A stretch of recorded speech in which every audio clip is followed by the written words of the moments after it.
রবিবারের দুপুরে প্রত্যেকের বাড়িতে স্পেশাল কিছু না কিছু রান্না হয়। আজকে আমাদের বাড়িতে রান্না হচ্ছে রুই মাছের মাথা দিয়ে আলু বেগুন দিয়ে কাটা চচ্চড়ি। আমি যেভাবে বানাবো সেই রেসিপিটাই তোমাদের সাথে শেয়ার করব।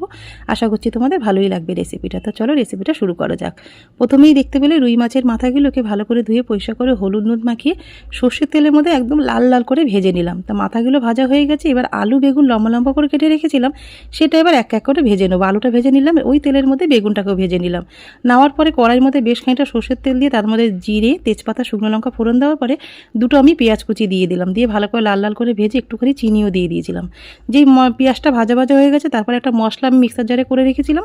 মশলার মধ্যে রয়েছে টমেটো, পেঁয়াজ, কাঁচা লঙ্কা, আদা, রসুন দিয়ে ভালো করে পেস্টটা বানিয়ে নিলাম। ওই পেস্টের মধ্যে আমি কিছু গুঁড়ো মশলাও দিয়ে দিয়েছিলাম। গুঁড়ো মশলার মধ্যে রয়েছে কালার লঙ্কার গুঁড়ো, ঝাল লঙ্কার গুঁড়ো, হলুদ, নুন, 1 চামচ জিরে বাটা, সমস্ত কিছু মশলা দিয়ে ভালো করে কষিয়ে নিয়ে মাছের মাথা আলুটা দিয়ে লাস্টে বেগুনটা দিয়ে দিলাম। ওপর থেকে ধনেপাতা দিয়ে